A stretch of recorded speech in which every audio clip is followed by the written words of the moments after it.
Praise the lord. మీ అందరికీ ప్రభువైన యేసుక్రీస్తు నామములో ప్రభు ప్రేమను బట్టి మీ అందరికీ వందనాలు. నాకు కరెక్ట్గా నెల రోజులైంది ఈ రోజుతో యాక్సిడెంట్ అయ్యి. ప్రతి డినామినేషన్ నా కొరకు ప్రార్థన చేశారు. సార్వత్రిక సంఘం ఇంటర్నేషనల్ లెవెల్లో ప్రతి ఒక్కరూ నా కొరకు ప్రార్థన చేశారు. మరి ముఖ్యంగా ఓసర్నా మినిస్ట్రీ సేవకులు, విశ్వాసులు ప్రతి ఒక్కరూ నా కొరకు ప్రార్థన చేశారు. ఆ ప్రార్థన ఫలితం ఈరోజు నన్ను సజీవ లెక్కలో ఉంచి దేవుడు నన్ను మీ మధ్యలో సాక్షిగా నిలిపాడు. ఇంకొక 10 రోజులు అయితే మీ మధ్యలోకి నేను ఫీల్డ్లోకి వస్తాను. మీరు ఎవరు ఇక్కడికి వచ్చి నన్ను డిస్టర్బ్ చేయకండి. మీ అందరికీ ప్రభు పేరట మనవి చేస్తున్నాను. నా కొరకు ప్రార్థన చేసిన ప్రతి ఒక్కరికి పేరు పేరున మీ అందరికీ కృతజ్ఞతలు తెలియజేస్తున్నాను. నాకు ఆరోగ్యం బాగుంది, ప్రస్తుతానికి కుదుట పడతా ఉంది. అనుకున్న దానికంటే త్వరగా స్వస్థత కలుగుతూ ఉంది. వీలైనంత తొందరలో మీ మధ్యలోకి నేను వస్తాను. బైబిల్లో ఒక వాక్యం నాకు గుర్తుకొస్తూ ఉంది. 91వ కీర్తన 14వ వచనం. అతడు నన్ను ప్రేమించుచున్నాడు గనుక నేను అతను తప్పించి తిని, అతడు నా నామమును ఎరిగినవాడు గనుక నేను అతన్ని ఘనపరిచి తిని, అతడు నాకు మొరపెట్టగా నేను అతనికి ఉత్తరం ఇచ్చి తిని, శ్రమలలో నేను అతనికి తోడై ఉంటిని.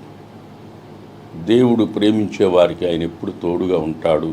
ఈ వాక్యం నన్ను ఎంతో బలపరిచింది, ధైర్యపరిచింది. ప్రభువు కొరకు తన ప్రాణాన్ని పోగొట్టుకునేవాడు నిత్యత్వంలో యుగయుగాలుండే రాజ్యాన్ని స్వతంత్రించుకుంటాడు.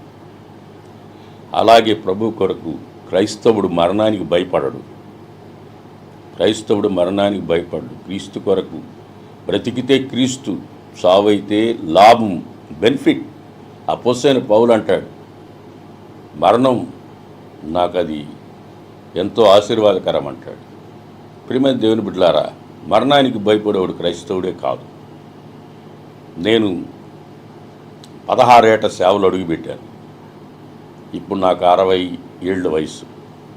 ఈ 60 ఏళ్ళ వయసులో పరిగెత్తి సేవ చేశా, నడిచి సేవ చేశా, అనేక ప్రాంతాలకు వెళ్ళి సేవ చేశా. వెళ్ళమన్న దగ్గరికి దైవ సేవకులకు వెళ్ళా, ప్రతి దగ్గరకు పోయి సేవ చేసి వచ్చా.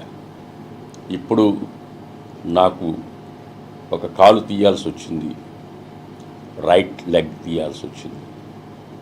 ఇప్పుడు వరకు పరిగెత్తా. ఇక మీదట యేసయ్యే నన్ను ఎత్తుకొని నడిపిస్తాడు. ఇప్పటి వరకు నేను పరిగెత్తా, ఇక మీదట యేసయ్యే నన్ను నడిపిస్తాడన్న ధైర్యం నాకుంది. ఆయన ఎత్తుకొని నడిపిస్తాడు.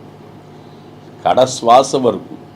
యేసన్న గారు చెప్పారు, పిడికిడితో అన్నం తినే శక్తి ఉన్నంత వరకు సేవ చేస్తానన్నాడు. నేను చెప్తున్నాను వినండి, నా శ్వాస ఉన్నంతకాలం దేవుని సేవే.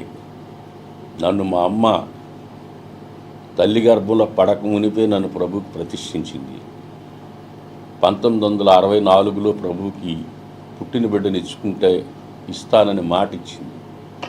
66లో నేను పుట్టా. నన్ను మా అమ్మ ప్రభువుకి ఇచ్చేసింది. ఆ రోజు నుంచి ఈ రోజు వరకు సేవా యాగంలో చిన్నప్పటి నుంచి నేను పరిగెత్తుతూనే ఉన్నాను. యేసన్న గారి సేవకి వెళ్ళేటప్పుడు నాకు యేసన్న గారి సేవకి వెళ్ళిపోయారు. మెడ్రాస్కి వెళ్తే యేసన్న గారు నాకు పేరు పెట్టారు. మేరక్క గారు నేను 2 సంవత్సరాలు ఉన్నప్పుడు సేవకి వెళ్ళేటప్పుడు నాకు తెల్ల బట్టలు కుట్టించి, నువ్వు కూడా సేవకు రారా అని ఆమె వెళ్ళిపోయింది. నేను ఈరోజు వరకు పరిశుద్ధులకు ఒక్కసారి అప్పగించబడిన బోధ నిమిత్తం, సేవ నిమిత్తం పోరాడుతున్నాను. అలుపెరగ పోరాడుతున్నాను. సేవలో ముందుకు సాగుతున్నాను. అనేక ఆత్మల రక్షణ కొరకు పరిగిస్తున్నాను, చేస్తున్నాను. ఇప్పటి వరకు చేసిన సేవ కంటే కూడా ఇంకా ఎక్కువ సేవ చేయడానికి నా కొరకు మీరు ప్రార్థన చేయండి. ప్రభువు నన్ను బలపరిచి వాడుకునేందుకు మీ అందరికీ ప్రభు పేరట మరలా చెప్తున్నాను. మా మినిస్ట్రీలో ఉన్న అబ్రహాం పాస్టర్ గారు కానీ, మా తమ్ముడు వెస్లీ కానీ, రాజు పాస్టర్ కానీ, రమేష్ పాస్టర్ గారు కానీ తదితర మా పాస్టర్లు అందరూ నా కొరకు ప్రార్థన చేశారు. వాళ్ళందరూ ప్రార్థనలు నన్ను ఈరోజు సజీవ లెక్కలో ఉంచాయి. నేను నా బ్రతికినంత కాలం ప్రభు సేవలోనే ప్రాణార్పణగా పోయబడి సజీవ యాగంగా సేవలో ముందుకు సాగాలని నేను నిర్ణయించుకున్నా. జీవించుచున్నది నేను కాదు, క్రీస్తుతో నేను సిలువ వేయబడినాను. క్రీస్తుతో నేను సిలువ వేయబడినాను. క్రీస్తే నాలో జీవించుచున్నాడు. క్రీస్తే నాలో జీవించుచున్నాడు. జీవించుచున్నది నేను కాదు, నాకు నివాసం లేనే లేదు. యాత్రికుడను పరదేశిని, నాకు నివాసము లేనే లేదు. యేసయ్య నివాసము నన్ను చేర్చినాడు.